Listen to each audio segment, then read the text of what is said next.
Hi, folks, and welcome to the 10 Pillars of Entrefluential Success, Part 1, Module 3. In today's session, I'm really excited to bring you some information about the Entrefluential Author. And when I first created the 10 Pillars of Entrefluential Success, I started off with the Entrefluential Thought Leader because thought leadership is really important in getting and building your tribe, your sphere of influence, your tribe, because thought leadership is a way for you to convey information to people that get them to pay attention, that to lean in and give you their ear. You know what I mean? So thought leadership is a fantastic strategy, right? Educating people on what it is that you offer, whatever it is that you provide, your products and your services, but telling it in a compelling way. So thought leadership takes innovative ideas and strategies and compartmentalizes it into lessons that make people think, wow, you know what? That's great. That's a fantastic idea. I am so glad you just shared that with me because now I just had an epiphany and I can apply that to my life. I can apply that to my business. And they get inspired and energized to move forward and apply those things into their lives, right? So thought leadership is fantastic and it's fundamental for business growth. So now let's take that and apply that big idea, thought leadership, into writing.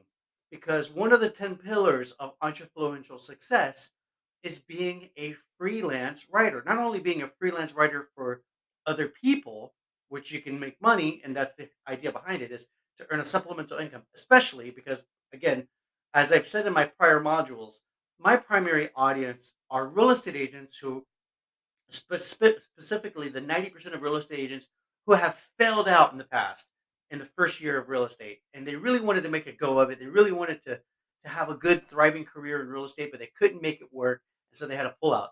Because that's me. That's where I was in 1994 when I took my first real estate class. That's where I was in 2006 when I took my real estate class again, and in 2008, I'm sorry, 2004, and then in 2006 again, and then for the last 2 decades, essentially, technically 3 decades, if you go back to '94, trying to make it work. And like, I just got my first real estate listing ever.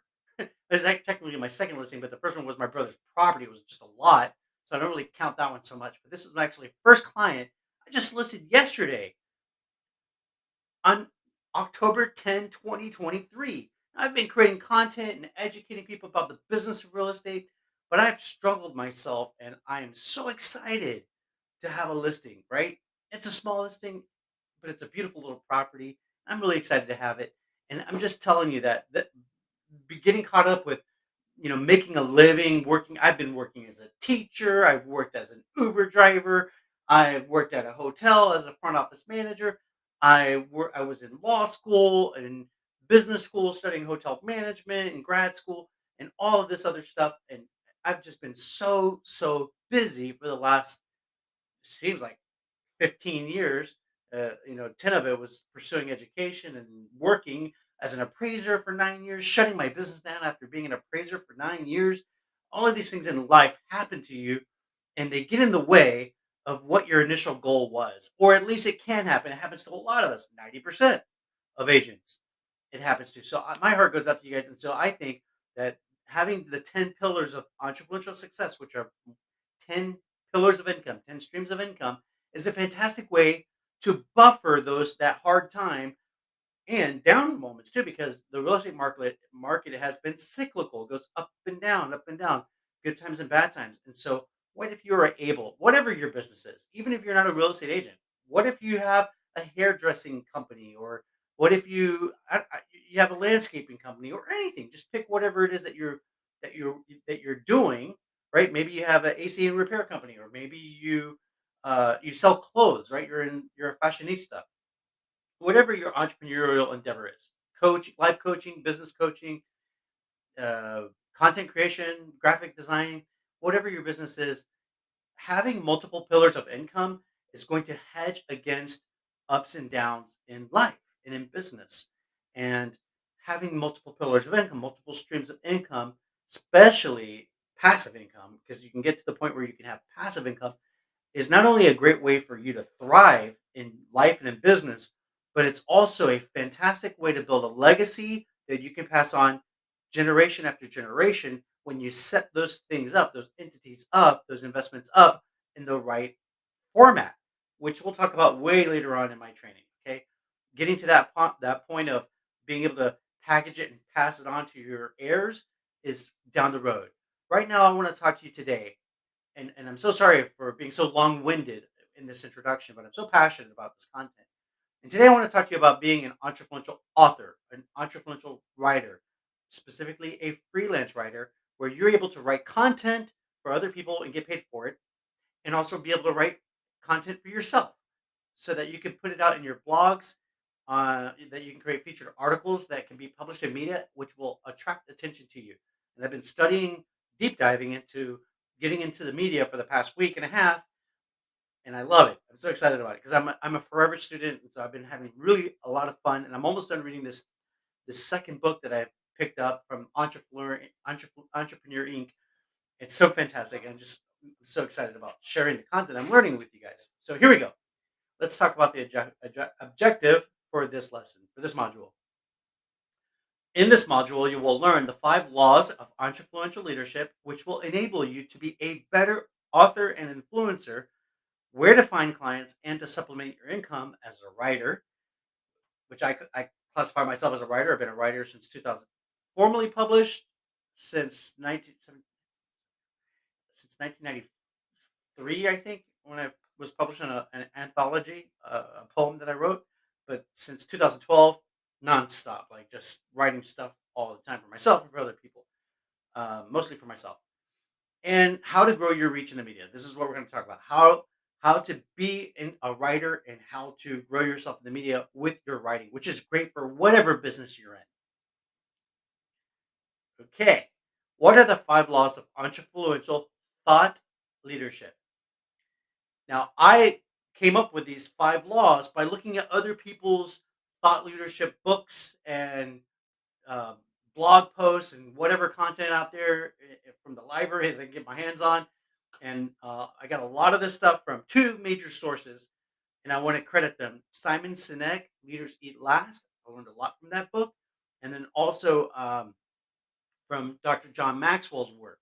So, looking at what I've gathered from all these different sources, I compiled my own 5 laws that are my own of thought leadership. Here we go. The law of attraction, number 1, magnetism plus influence means helping other people, right? Magnetism is just the law of attraction, right? Attraction plus influence, which means influence is built by helping people out equals attraction. People will be attracted to you. Your tribe will arrive. They will rally around you, and they will support your mission financially and emotionally. Now, the idea of rallying behind you, around you, and your tribe, building your tribe up, comes from another book, which also leads to influence on this program called Expert Secrets by Russell Brunson. And that's that book right here. I highly recommend that you read this book. I read it on a train in France when I was traveling from Paris to Clermont-Ferrand. And boy, that's a fantastic book. I need to read it again. Okay, so that's number 1, the law of attraction. Number 2 is the law of community. Connection plus respect plus commitment equals community. Your tribe resonates with you because you are alike, right? Birds of a feather flock together. Once your tribe knows you, likes you, and trusts you, they will become fully committed to carrying out your mission with synergy. And what I'm talking about here is you're essentially creating brand ambassadors, because the people that you serve as whatever it is, whatever capacity it is that you're working, products or services, when you serve these people and they know you and they like you and they trust you and they become your loyal clients, they become raving fans, and they start telling other people about you, like, oh my god, you need to meet my friend John Tanner. He's a real estate broker. He is amazing. The content that he puts out there is so awesome. Guess what? He's having a client appreciation event this Friday. You need to come with me and meet him. So people do that. They actually do that, and then your sphere of influence grows even further because they come into your circle, into your sphere. And you need those people out there. And think about it. This is free advertising and it's the best advertising. It's actually called word of mouth marketing. And I wrote about it in a book called The Entrefluential Agent, which is available on Amazon. What you do is you have these people like a whole, imagine this. Okay. You yourself are one person, right? But if you have, and you can only do so much, you're only limited in time to do so much marketing for yourself. But what if you were to have all of these people doing marketing for you? Do you see how much leverage is there? Do you see the power of multiplication? Well, that's what your tribe is. That's what raving fans do. They go out there and they pitch for you for free. They are essentially what some people call brand ambassadors, right? I call them your community, your tribe, your sphere of influence. Okay, the next law is the law of structure. And the components of the law of structure are these: vision plus process plus priorities plus empowerment plus timing. All of that equals structure. Why is structure important? When your team, which means your company, your agents, your employees, if you're a team leader on a real estate in a real estate company, you need to share with your team, whatever. If you own your own business, if you own a hair salon, all of the hair cutters that work for you in your hair salon, you need to share your vision of the end goal with your team. You need to create a framework to operate in. You say, this is how we cut hair. A, B, C, D, E. Whatever your framework is for whatever business you're in, you need to create that framework so that everybody's on the same page. You want synchronicity, harmony, and no ambiguity, which means I'm confused. I don't know what to do. What do I do, John? You need policies and procedures. You need a playbook of policies and procedures for everyone to follow so you're on the same page. That's called a framework. And it tells them the steps to take, okay? As well as you need to share your enthusiasm when they take action, right? And you want to keep ahead of the competition, which means you need to innovate. So part of your structure needs to be always looking out at the horizon and exploring what's coming up, what's trending in other areas, what's the new fashion, how can you apply that fashion into your business, into your marketing, right? Right now in the fall season, we one thing that I read that's trending right now in clothes is cargo pants.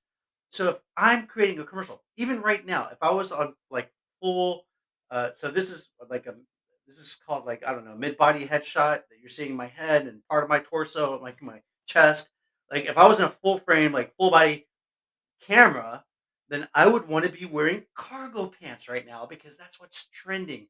So applying little things like that, little nuances, being innovative will help you stay at the forefront of your industry. So it's very important to do that. Enthusiasm, sharing your enthusiasm like I am right now, sharing my enthusiasm with you because I want you to be as motivated, as excited as I am about this stuff is catchy. Okay, enthusiasm is catchy. It's like when you see a person smile. Do you know that people who smile are considered more attractive than people who don't smile? So you wanna be smiling. You wanna convey enthusiasm and energy because good energy brings people up. Good energy brings people up. So if you apply that to your team and to your clientele, guess what's going to happen? They're going to want to do business with you. Absolutely. So apply these things, the vision, the processes, the priorities. What do we need to do first? This is top priority. Empowerment means I want to give my people, my team leaders, the power to run the show in their office. I want to give the individuals who are in my team the power to make actions, like take actions. Listen, if you need to make a decision to refund a client and it's going to be like 200 bucks or less, go ahead and do it immediately and we'll budget it out after the fact. We need to serve our clients at the top level and we need people to take action. We don't want them waiting. We want to take immediate action to make our people happy. So empower your people to make those decisions. Okay, you figure that out. And then timing, um, timing is important because you've got to stay on top of what's going on now, what's trending what's on the cutting edge of tomorrow. And so timing is important as well. And staying ahead of your competition just a little bit is beneficial to your company. Okay, now let's talk about the law of evolution. The law of evolution is intuition. That means, for me, that means tying into God because God sends communications to us, and I call that communication intuition. Intuition plus innovation, looking at what's trending in other areas and adopting those new trends into your business. What do people want? What do people like? What do they need? Plus validation means testing those ideas equals evolution. You develop your ESP, your extrasensory perception. In my opinion, that's intuition coming from God to better anticipate, comprehend, and evaluate the motives of your tribe. Why are people doing what they're doing? Your customers and your competitors. You need to look at all three of them. What are your people doing inside of your organization? What are your clients doing? What do they want? We need to find out what they want and give them what they want. Okay, that's a quote from that I got from watching the Paperless Agent, which they got from working for Brian Buffini, I think, or from possibly from Dan Kennedy. I think it was a quote from Dan Kennedy. Anyways, find out what your customers want, then give them what they want, and what are your competitors doing? Keep an eye on your competitors to see what innovations they're adopting because once they adopt a new innovation and people like it, you need to adopt it too so that you can equalize the competitive advantage that they have over you so they no longer have that as a competitive advantage. Now it's a standard that's applied across the board. And that's what happens with every industry. Something starts up, somebody starts doing something, they have a competitive advantage over you and everybody else in that industry until everybody else comes up on board and it's on par offering the same thing. Now it becomes an industry standard. Okay, so keep an eye on them, adopt those competitive advantages, make them standardized so that they lose value for them, adds value for you, and look for that next trend that you can adopt so that you can have a competitive advantage.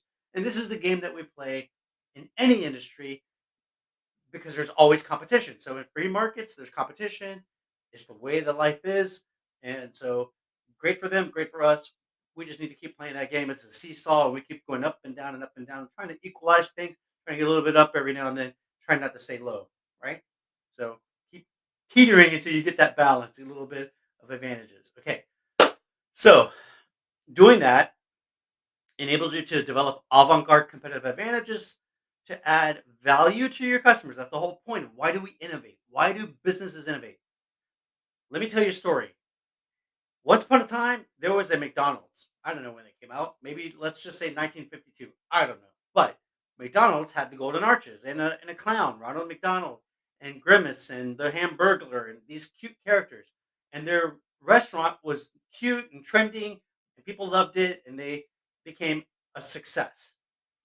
Over time, their their location, their exterior, their interior all became dated.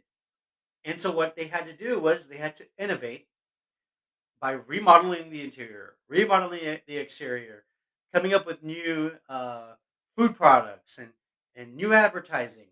In other words, they reinvented themselves. And so that's if you look at McDonald's and Burger King and Wendy's, all of these fast food companies, they continue to reinvent themselves in order to stay relevant.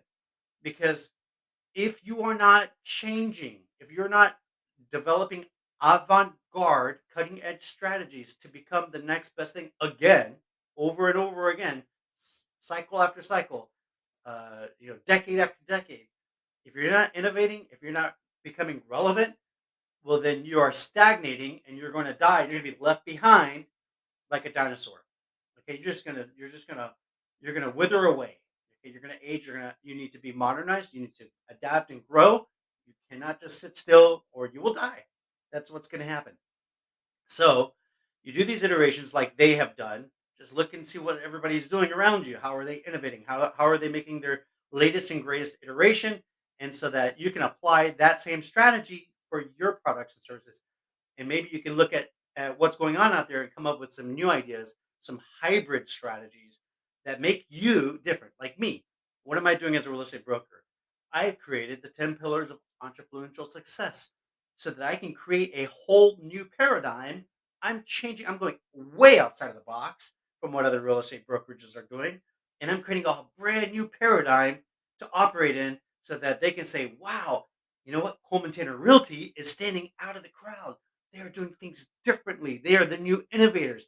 And hopefully this will become a trend, but I want to be on the forefront of it. Okay, I want to be on the top of the wave. I don't want to be behind it, right? Because I'm creating a blue ocean strategy, and I know that it's going to become a red ocean with bloody water. But in the beginning, I'm the blue ocean creator, so I want to maximize that opportunity. And what I'm saying to you is, you need to do the same thing too. Find ways to innovate and become the latest and greatest iteration for your products and services. And then that way you will create more affluence because there's going to be a buzz around your new innovation. Innovation creates buzz-worthy content. If it sounds trendy, if it sounds like a good idea and you can test this in the market, you can get proof of concept by communicating with people. I do it all the time. I communicate with people.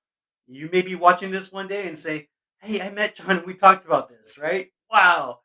And hopefully it's going to come into fruition. It'll be big, huge, and people will say, "Wow, that's I can't believe it this happened," right? You got to start with an idea and then you implement these new ideas so that you can be the latest and greatest new thing in your industry, right? That's the idea behind it. That's the idea of evolution. All right. And what happens is if you do this right, the people that are in your inner circle, all of the agents or whatever, whoever works for you in your business, your people will become your sounding board to validate new ideas, right? You have to bounce these ideas off of your people to get positive feedback or negative feedback, make adjustments, take the positive ones, and then introduce them into your marketplace and see how your market responds to your innovations. And if they love it, then you scale. Okay, so in the world of real estate, I will take one idea and I will introduce it to one subdivision of homes of 400 people, let's say. And if the idea goes well with that group, I'm going to scale up and take it to all my farm areas. All maybe I have 10 subdivisions that I'm marketing to. I will introduce this new concept to all 10 at that point, right? So do a test in the marketplace, validate your idea, and then expand, scale up fast, rapidly because new ideas love rapid speed. Speed is uh, what do you call it for market innovation for growth. You get growth and success loves speed. Okay, the next one is the law of amplification. The law of amplification is this: momentum plus multiplication plus victories plus succession equals amplification. So by this point, when you get to this strategy here, you've got your teams moving fast. You have momentum. Your teams are growing exponentially. You're empowering more team leaders to jump into other marketplaces so that they can replicate what you're doing, right? Rinse and repeat, replicate. That's rapid amplification. You raise the excitement within your organization because you celebrate the victories of your people who are doing well, they're crushing it, and you talk about how well they're doing so that other people can see that content and they're going to say, you know what? I want in. Sign me up. And so you maximize the celebration of your victories and you help shift from your entrepreneurship to an enterprise system. Okay, let me break that part down just a little bit. Right now, Coleman Tanner Realty is an entrepreneurial endeavor. It is a small business, right? Solo practice, solo entrepreneurship.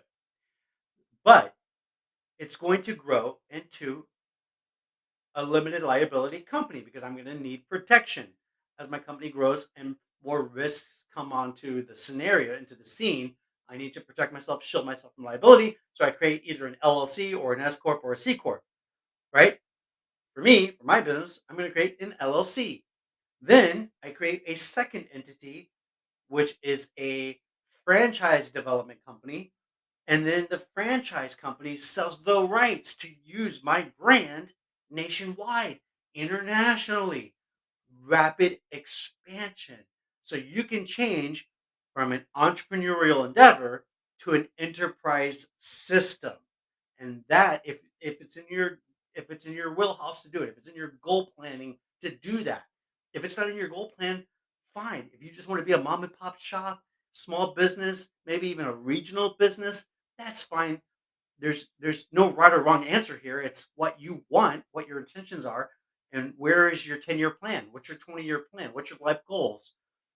And then working reverse engineering those goals to make it happen. And if your goal is that massive scale, then this is how you do that. You apply all of these laws until you get to your business from entrepreneurship to enterprise system.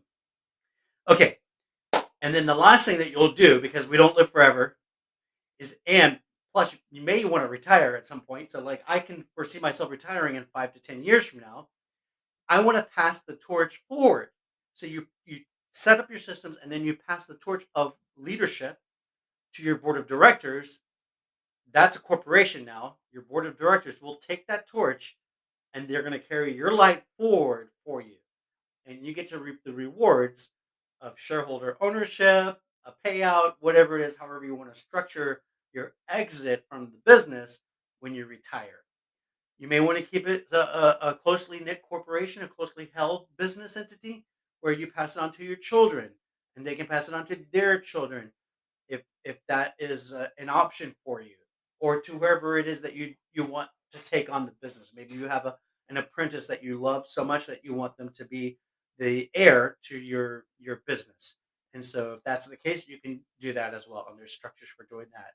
And the best people, before I move on to the next slide, the best people that you want to communicate with, build your team of guides, if you will, is a business lawyer and a tax lawyer. They will give you guidance on how to do that, how to move from enterprise. I'm sorry, how to move from entrepreneurship to an enterprise system. Okay, let's move on. And I gave you some, I give you a lot of information about myself and my business growth strategies because it's so much easier when you can hear somebody else and what they're doing and apply it to your own life. It kind of my goal is to paint a picture in your mind so that you can visualize where you want to go and what the opportunities are. Because some people they're entrepreneurs or they're getting started with entrepreneurship and they don't know how big the sky is. I mean, it's huge. The opportunities are, I was gonna say unimaginable, but they are imaginable. You can imagine what your future is if you just open up your mind and think about and listen to other people. Think about what you could do and listen to other people what they do, and you can expand your ideas, and your growth reach. Let me take a sip here.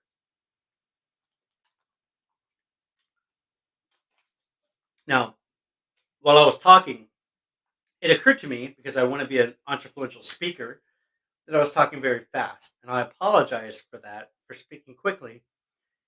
When people are excited, they have a tendency to speak quickly, and I am no exception to that rule. That's what I was doing. But as a good speaker, I know that I need to be aware of my speed, and I need to be able to slow it down and get back in control. So that's what I'm practicing. As they say, practice what you preach. Okay, as you can see on the next slide, the next step is where to find clients as a freelance writer. I've given you the big idea about thought leadership, and now we want to think about how do we approach being an independent writer, a freelance author. So, as a freelance writer, I'm an author. I publish my own books. I publish my own blogs. I have multiple blog pages that I'm building up.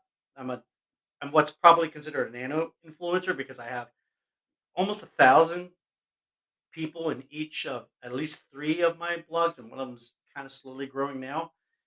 Probably under 100 people on that one, and then I have some followers on YouTube. And the way that you can start applying being an author is start writing your own content. Number one, do research. My recommendation is if you want to write a nonfiction book, a book about whatever industry that you work in, go to the library, grab at least 10 books on that industry or on something that's related to that industry that you can learn from, and then take that information and apply it into your book. And then once you've read those 10 books, create an outline with with 10 chapters. Your outline should have 10 chapters and an introduction and a conclusion. And then in each chapter, I want you to label the chapter with the topic that you're learning about from each book that you read, right? So you got 10 books, you're going to write 10 chapters. And what you're going to do is for your rough draft, you're going to read a book and then you're going to summarize what you learned in your own words. Okay, don't copy. That's plagiarism and you can get in trouble for that. But after you read the book or while you're reading it, take notes. That's what I do. While you're reading, take notes. When you have an aha moment, write that note down. When you read something, after you read a chapter, summarize it, write a paragraph, 3 to 4 sentences of what you learned from from that chapter. And by the time you get to the end of the book, you will have however many chapters there are, you'll have that many paragraphs, which will that content will become one chapter of your book. Okay, so you do that 10 times and you'll have 10 chapters of a book. Then you write your introduction and your conclusion, and you have your first book. That's what I recommend for you to do as an author, because you should publish your own book. And now you have resources like ChatGPT that can even help you to outline the chapters that you're going to write about and then go look up those books, right? Hey, can you give me a recommendation of 10 books on real estate investing? Okay. And then, or give me 10 books on how to be a family law mediator. Boom. Okay. Then you go read those and then you write your book. You read them, you do your research, and then you write. You research and you write. Research is reading, right? I don't know what the read part is for search, but you got to go search, research, go search, go to the library, go get some books and read those books. Once you're finished reading, as you're reading them, take your good notes, be a good note taker, be a good student, and then take those notes and then put it in your own words into a nice formatted chapter. What is a good format? A good format, because think about this: most people are reading at an eighth grade reading level. Okay, not to insult anybody who's at an eighth grade reading level, but to say that it's simple. You don't have to be complicated. You don't have to think like, oh, I need to be Shakespeare. You're not William Shakespeare. William Shakespeare was William Shakespeare. Let William Shakespeare be William Shakespeare. That writing was good in the 1500s. It doesn't apply today. And today, you can get by with being writing at an eighth grade reading level. That's the environment that we live in. Let's keep it simple, right? Follow the KISS method. Keep it simple, silly, and write at that level. So think about this. Your structure is this: beginning, middle, end.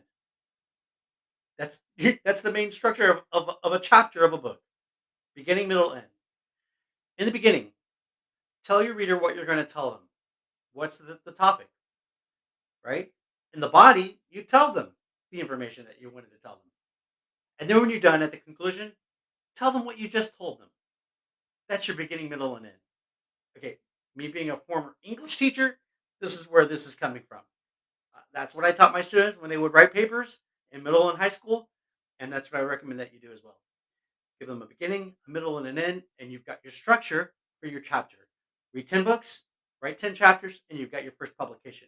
Now you will be seen as a thought leader.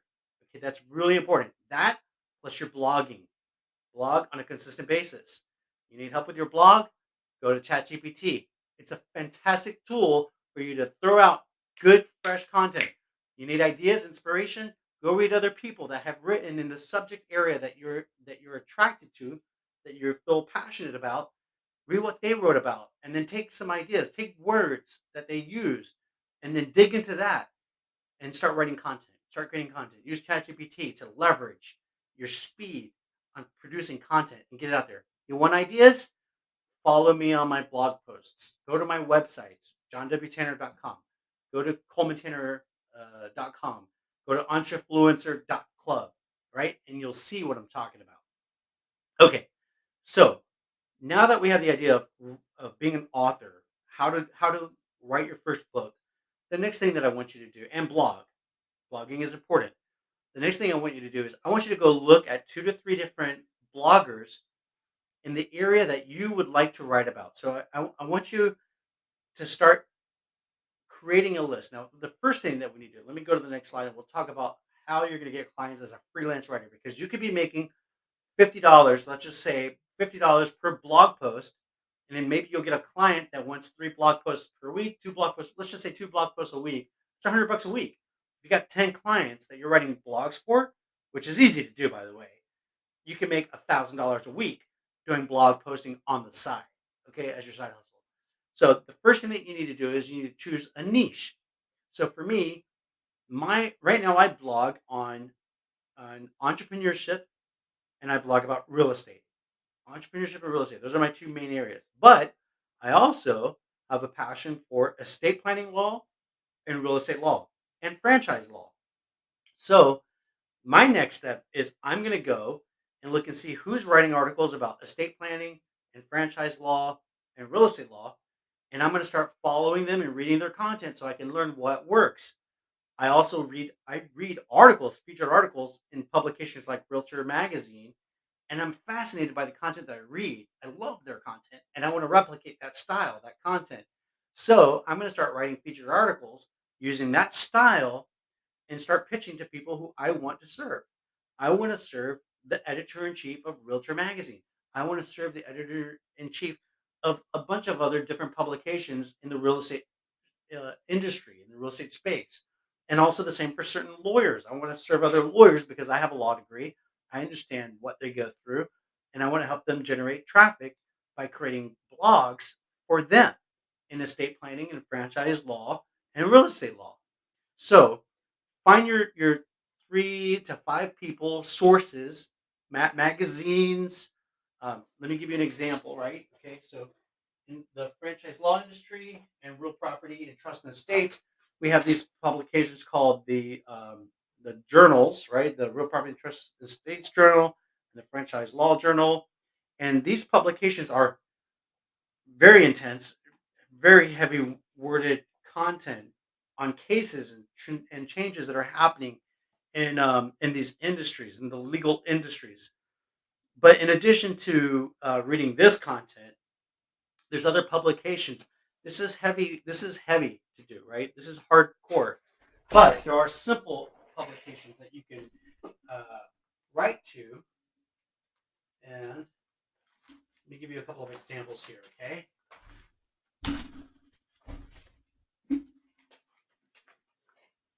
Okay, so one example is Void Magazine. Okay, if I write a featured article of a business in Ford Magazine, I may be able to get that published, and then I'm going to start drawing attention to my business. Here's another magazine, The Heart of Jacksonville. Right, you want to talk about health? Maybe you are a personal fitness coach. You can talk about write a featured article for them about aromatherapy or something like that, yoga for senior citizens.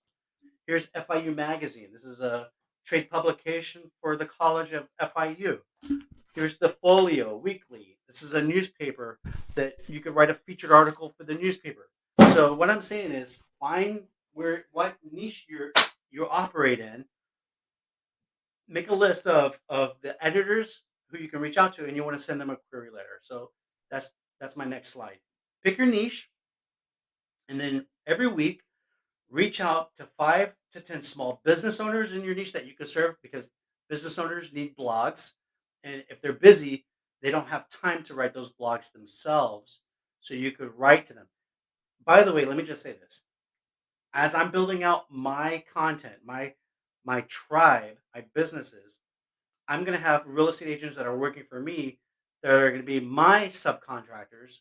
So I'm a freelance writer. They'll be my subcontractors, and they will be helping me write articles for the businesses like that I serve. Right. So like, let's say I don't because I'm just starting this freelance writing side hustle. But let's just say if I had 100 attorneys in America. That's easy, by the way, to get 100 attorneys. I have a list right now of 100 attorneys in Miami, and that's just a fraction of my list. And that's only looking at estate planning attorneys. I haven't even looked at real estate attorneys, franchise law attorneys, or any of the other areas which I don't want to write about, like personal injury or criminal law. But just saying that the number, in order for you to reach whatever it is, there's probably a ton of entrepreneurs out there that you can reach out to, small business owners, law firm owners, doctor and dentist offices, and so forth. There's just a ton of people out there you can reach out to. So make a list and then reach out to 5 to 10 small business owners and give them a sample of what you can do for them. Okay, so I'll tell you. We'll get to that in just a second. So make your list. And what I did was I created. Whoa, my chair just went down. I created. Let me show you. So excited about this. I created a contact sheet. Okay, this contact sheet, which is available, I think, on my website, the Entrefluential Life Facebook page, to keep track. On the left side, I'm going to keep track of the media companies, the editors in chief that I'm going to be writing to, sending them my query letter, and on the right is corporations, which are small businesses or big businesses that I'm going to write to and pitch them. So for small businesses, this is my letter of introduction (LOI), and it's supposed to be one page, but it's actually 2 pages because I have a lot of content on here. We're going to test it out. If I need to shrink it down, then I will. But you need a query letter, you need a letter of introduction (LOI), and then a document to keep track of who you're reaching out to. So I recommend you reach out to 5 business owners and 5 editors per week, and then keep those. You can either do it digitally or do it like me on paper, and then keep track of it in a folder. Okay, you want to send them your LOI if they're a business, and then give them a taste of your writing. So why don't you write them a sample blog post that they can use for their business, and maybe a copyright release saying, "Hey, I'm giving you this for free. I just want you to see what I can do for you. If you're interested in working forward, I charge $50 per blog post. I'd be happy to do as many as you need per week. And let's have a conversation because you don't want to jump in bed with them right away. Nobody does that. You don't go to. I mean, some people do, but it's not practical. It's not frequent. You don't meet somebody that you want to date and then say, "Hey, let's go to bed." That doesn't happen. So the same thing should be in your mind when you meet a new possible client. You should introduce yourself, introduce them to your content, what you do, and then have a conversation with them. So set up a consultation, a discovery call, where you can explore what their wants and needs are, how they're getting their business now, if they're doing their own writing, and see if you can help them free time and take it to the next level by getting them some media activity, some featured articles in media, so that they can attract more eyeballs to their business, which will be good for their bottom line. You need people to see who you are in order for you to get clientele, and so that's what you're offering to them. Okay, so then make a list of magazines and trade publications within your niche. That's step 4. And step 5, find out who the editor in chief is, get their email address and get their mailing address, and find out what their submission requirements are. So maybe you can send them a query letter with a list of 5 to 10 topics to write about. Step 6 is reach out to 5 to 10 editors per week with a query letter. Okay, I have a sample query letter that I will be happy to provide to you. Reach out to the Entrefluential Life at gmail.com, and I'll be happy to send you a copy of my LOI and query letter so that you can use as a template, and you can make it, modify it to make it your own. And then you can also Google it and find plenty of templates that are out there already. That's what I did, and then just wrote it, modified it based on my research. Okay, before we move on, I know I'm taking a lot of time. We're at 43 minutes. Let me go ahead and give you just a quick little preview of what I'm teaching in the Entrefluential Author course. Now, this is normally a $1,000 course, 997. I'm discounting it like almost 75% off. I think it's like 237, 240 for the first 10 people who sign up for it, because I want to get some students in here, try it out, give me some positive feedback, constructive feedback, so I can make modifications to make it even better and get testimonials. My goal is to get testimonials from people who have taken the class so that I can share that information with other people to charge full price later on down the road. So that's why I'm willing to give it as a discount for my beta testers, substantial discount, so that we can test it out, make it better. And the information in here includes what I'm about to show you. Okay, number 1, week 1, introduction to thought leadership and writing. understanding freelance writing in real estate and in entrepreneurship, identifying your niche and your target audience, which we kind of alluded to today, setting measurable goals for your supplemental income. My goal is $100,000 a year part time, utilizing Chat GPT for ideation. I'll show you how I use Chat GPT and give you examples of articles that I published. Or again, you can go to my website to see what those look like. In week two, we'll talk about building your online presence, how to create a professional website and blog, selecting the right social media platforms, Instagram, Facebook, TikTok, that kind of thing, developing your personal brand. Okay, you need to get clear about what your message is, who you serve, right? That's developing your personal brand, coming up with your logo, which is somewhat important. It's not critical, but it is important. Conducting outreach to the small businesses that we talked about and providing the small business owners with an LOI and with media to the media editors. You want to provide them with your query letter. In week three, we'll talk about content strategy. Now, for my main my main target avatar are people who are in real estate. So, I want to help you guys and gals research and brainstorm content ideas. And for me, that means things like what you would find in a Home and Gardens magazine, inside of Architectural Digest, at Pottery Barn in their publication, parenting magazines, on Pinterest and ChatGPT, utilizing all of those resources to come up with your ideation, your ideas, your content ideas for your publications. And then creating next is to create an editorial calendar, which all of this is what we do inside the course, by the way. You take this course, you're getting things done. I mean, really, the bottom line here is when you take this course, we are walking you through week by week with assignments that you can apply in your business. And by doing all of the things, you are getting reach. You're getting people to know you, like you, trust you, and you're getting people to come in to your sphere of influence, to your world, and do business with you. That's the whole point of all this, right? So you have to spend a little bit of money, yes, but you're going to make a lot of money back in return because you're doing the things. And maybe you can just look at the state stuff here, this class, this free class that I'm giving you right now, which is a preview, and say, you know what, I got the big idea, John. Thank you so much. And now I can go apply. And if that's you and you can do that, fantastic, awesome, man. You're like me. I do that. But maybe you need some hand holding. Maybe you need a little push, a little coaching, a little guidance, a little nudge, a little alliance with other people that are in the same boat doing the same thing.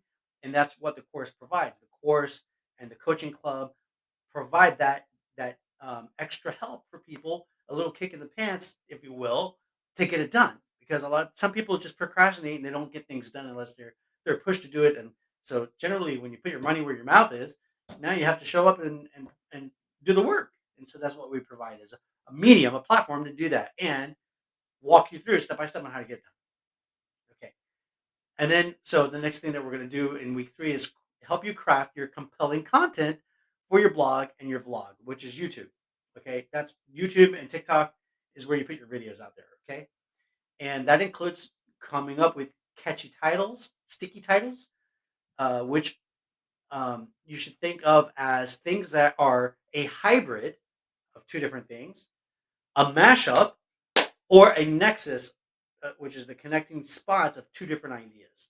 Those are the best catchy types of compelling content that I can think of. All right, week four, blogging and featured article basics. We're going to talk about how to write a high quality blog post and a high quality featured article, and you'll be writing those in week four. And not only do you have to know how to write a nice blog, right? But you also need to incorporate SEO techniques into getting the uh, search engine spiders to find your article and boost it up for organic reach. So doing it creatively and then doing it technically in order to have maximum reach, so that you can optimize each writing that you do, and then you'll be able to promote these blogs and articles by leveraging certain partnerships, and we'll talk about that in the course, so that you can maximize your reach for you and for your clients. And then in week five, we'll talk about vlogging essentials. Again, this is YouTubing, being a YouTuber. We'll talk about the equipment and the software that you can use to get started. And then if you want to scale up the types of technology that you use, like using a Canon 1080p camera. But right now, all you need is an iPhone. I use iPhone 13 Right now, I'm not using a high quality camera for this video. I'm using the one that's built into this HP laptop, but I prefer the quality of my iPhone 13. It's fantastic. Okay, so using your cell phone is most likely going to be fine for you. Then we'll talk about scripting and storyboarding your content. I'll show you my strategies if you want to copy what I do for my strategy. I've got my system down, and then we'll talk about shooting and editing your videos, your vlogs, and I'll show you again my strategies and what I'm using for my video editing. In week 6, we'll talk about building your audience, how to engage with your audience, how often you should engage with your audience, how to utilize social media for promoting it, the content that you create so that you get more reach, and then also how you should be networking every week within and outside of your industry, which is for me my real estate industry. And then also, I'm going to share with you how you can boost your content with paid promotions. I've gotten about almost 3,000 views on one video on YouTube by spending $30. Almost 3,000 people who had no idea who I was now know who I am for 30 bucks. That's huge. And if you can do that on a weekly basis, reach 3,000 people a week, you're going to start converting people at a higher level. And as action begets action, that will happen with your content by boosting your content on a weekly basis. So that's we're going to talk about that, and we're going to experiment with it, and you'll see for yourself firsthand how that works. And at least you can look at your videos on YouTube and say, "Wow, this is awesome! I didn't get just 2, 3, or 5 views. I got 2,000 views, baby," which is also a motivational booster. I'm more concerned about the money than I am about the pride, that goes along with it, right? Because you can't take pride to the bank, but you can take conversions to the bank, and we need to get there. And so, step by step, we work on building that up. All right, week 7 is monetization strategies. We'll talk about affiliate marketing. So, when you write a blog post, one of the beautiful things that you can do which is one of the 10 pillars of entrepreneurial success, is generating income by affiliate marketing. So, you can create affiliate links and put those into your blog post so that when people click on that link, you earn a commission if they buy whatever the product or the service is that you recommend. So we'll talk about that strategy. We'll talk about getting sponsored for your content and also creating partnerships where you promote somebody else. And let's just say that that partner will pay you 50% for anybody who buys their $1,000 course. Wow. You have a strategic alliance, and this JV partnership allows you to earn 500 bucks for recommending somebody to do something, take a class that's beneficial for them, right? And when you have a huge tribe, those transitions, those referrals add up huge, big. And if it's evergreen content that lives on the internet, you're able to cha-ching every time somebody buys it, day or night, 24/7, 365, which is a beautiful thing. Beautiful thing. Okay, last part here, generating income through ad revenue. Yes, you can earn ad revenue from YouTube for people watching your videos, but the payoffs on that have shrunk down. I just watched a video from Sean Cannell at Think Media, and he was saying that the income has gone down significantly. I think they cut it by half. So don't count on Google paying you a ton of money in ad revenue like the good old days. That it's becoming saturated, and so that's not a good strategy. Yes, you can make money on it. Don't count on making too much.